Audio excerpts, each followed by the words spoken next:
Welcome to మెగానెట్ TV. రాత్రి పగలు తేడా లేకుండా ప్రతికూల వాతావరణాన్ని సైతం లెక్క చేయకుండా సరిహద్దుల్లో డేగ కళ్లతో పహారా కాసే మిలిటరీ జవాన్లంటే అందరికీ ఎంతో గౌరవం. మరి అలాంటి జవాన్లు ఒక ఊరిలో ఇంటికొకరు ఉంటే ఆ గ్రామానికి దక్కే గౌరవం మామూలుగా ఉండదు. ఇంతకీ ఆ గ్రామం ఎక్కడుందో తెలుసుకోవాలంటే పేరులోనే మిలిటరీ ఉన్న మిలిటరీ పేటకు వెళ్లాల్సిందే.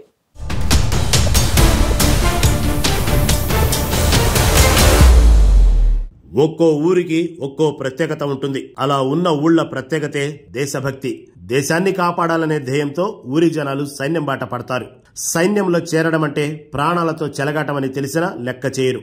తల్లిదండ్రుల ప్రేమానురాగాలకు దూరమవుతున్నా యుద్ధరంగంలో వీరుడిగా పోరాడటమే లక్ష్యంగా ముందుకెళ్తారు. దేశాన్ని రక్షించే బాధ్యత అందరిది.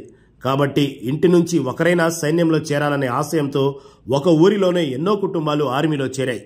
దేశ భద్రతలో ప్రత్యేక స్థానం ఏర్పరచుకున్న మిలిటరీపేట వాసులు మిలిటరీ వారి ప్రేరణతో మిలిటరీపేటగా మారిన గ్రామం అది.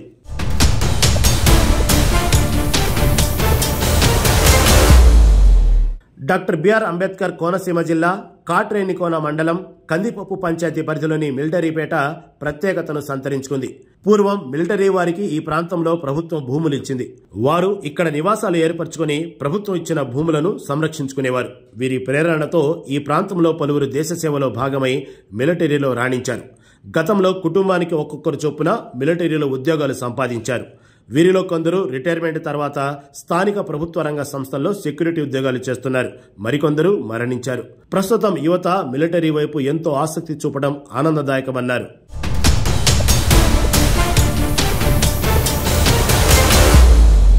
కాశీ రాంబాబు మిలిటరీలో పనిచేశారు. ఈయన అల్లుడు కూడా మిలిటరీలో పనిచేస్తున్నారు. కొడుకు మిలిటరీలో పనిచేస్తున్నారు.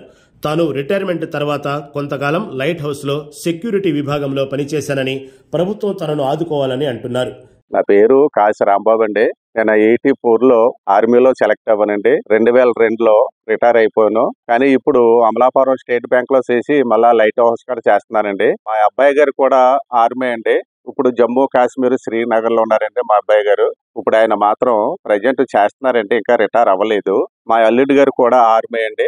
మా అల్లుడి గారు దేశ సేవ చేస్తున్నారన్న, నేను ముందు ఆర్మీలో చేశానన్న ఈ గొప్పతనం మీద ఒక అభిమానం మీద మా ఆర్మీ ఊళ్ళకి ఇవ్వాలనుకున్నాను. నాకు ఉన్నది ఒక్కరితే అమ్మాయి అండి. ఒక్క కూతుర్ని నేను ఆర్మీలో చేసి ఆయనకి ఇచ్చానండి. ఆయన ఇప్పుడు సర్వీస్ లో ఉన్నారు జమ్మూ కాశ్మీర్. ఆయన కూడా శ్రీనగర్ లో ఉన్నారండి.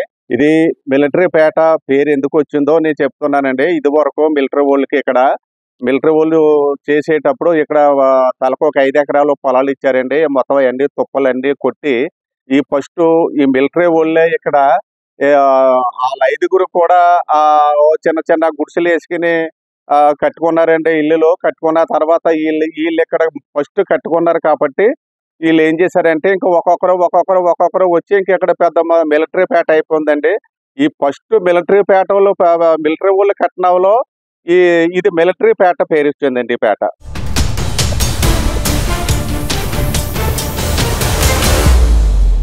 జనిపెల్లి సోమన్న 1971 సమయంలో మిలిటరీలో చేశారు.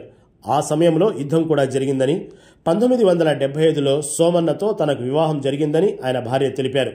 తనకు ఒక్కడే కొడుకని, అయినప్పటికీ అతనిని కూడా మిలిటరీ సేవలకే పంపామని తనకు ఎంతో గర్వంగా ఉందని తల్లి చెప్పారు. తన భర్త కొడుకు దేశ సేవకు అంకితం అవ్వడంతో తనకు గర్వకారణంగా ఉందని ఆమె వివరించారు. తమ గ్రామంలో ప్రతి ఇంట్లో ఒక జవాను ఉన్నాడని, అది తమ ఊరికి ప్రత్యేక గుర్తింపు ఇచ్చిందని అంటున్నారు. నా భర్త నా కొడుకు మిలిటరీలో ఉన్నందుకు నాకు ఎంతో సంతోషం, గర్వం అండి. నాకు ఇంతే చాలు అన్నాను, కానీ ఆయనకు ఆ పని జరగలేదు.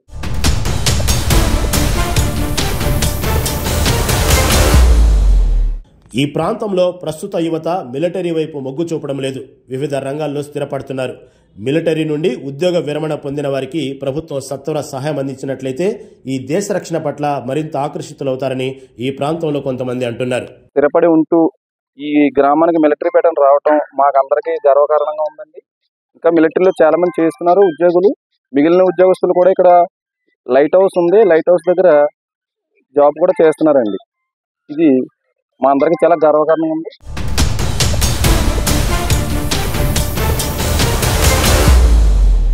భారత్ పాకిస్తాన్ ఉద్రిక్తతల నడుమ ఇరు దేశాల మధ్య యుద్ధం జరుగుతూనే ఉంటుంది.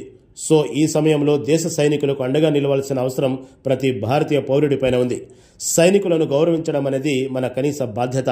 వారు తుపాకీ పట్టుకొని సరిహద్దుల వద్ద నిలబడితేనే మనం ఇక్కడ ఊపిరి పీల్చుకోగలుగుతున్నాం. లేకపోతే విదేశీ శక్తులు మన దేశంలోకి చొరబడి ఈ దేశాన్ని దోచుకొని చిన్నాభిన్నం చేసేవి.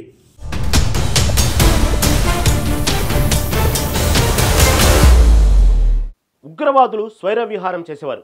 అందుకే మన సరిహద్దులను కాపలా కాస్తున్న సైనికులను జై జవాన్ అని గౌరవించాల్సిందే. మన చుట్టుపక్కల ఒక సైనికుడు కనిపిస్తేనే ఎంతో గౌరవిస్తాం. అలాంటిది ఒక గ్రామంలో ఆ ఊరిలో ప్రతి కుటుంబం నుంచి ఒక సైనికుడు ఉన్నారంటే ఆశ్చర్యపోక తప్పదు. సైన్యంలో చేరడం అనేది కేవలం ఒక ఉపాధి మాత్రమే కాదు, ఎంతో త్యాగనిరతి ఉంటేనే సైన్యంలో చేరాలని తపన ఉంటుంది. సో సైనికులకు ఇదే మా సెల్యూట్.